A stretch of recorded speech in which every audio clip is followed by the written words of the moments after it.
Pemirsa, selain sering memakan korban jiwa karena terjadi kebakaran, kerusakan lingkungan menjadi momok menakutkan di balik kegiatan tambang minyak ilegal di Musi Banyuasin.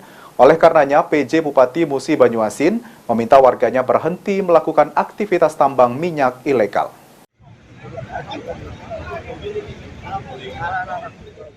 Permasalahan tambang minyak ilegal di Musi Banyuasin sudah berlangsung sejak puluhan tahun lalu.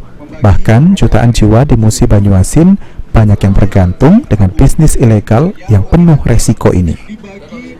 Dari ancaman keselamatan hingga isu kerusakan lingkungan yang cukup parah menjadi momok tersendiri dari kegiatan penambangan tersebut. Namun karena alasan ekonomi dan kesejahteraan hidup, banyak warga yang tidak mempedulikan hal itu. Oleh karenanya, PJ Bupati Musi Banyuasin Apriyadi menghimbau warganya agar menghentikan aktivitas tersebut karena alasan keselamatan dan kerusakan lingkungan.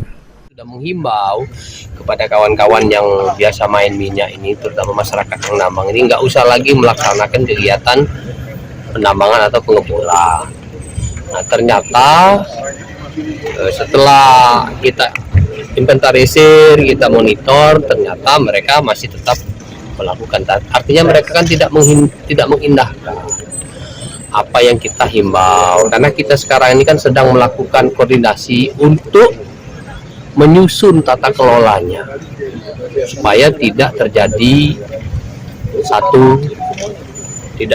kerusakan lingkungan yang masif. Dua, agar memang masyarakat di sini benar-benar diberdayakan. Ketiga, faktor keselamatan yang paling utama. Nah, ternyata himbauan kita ini tidak begitu diindahkan.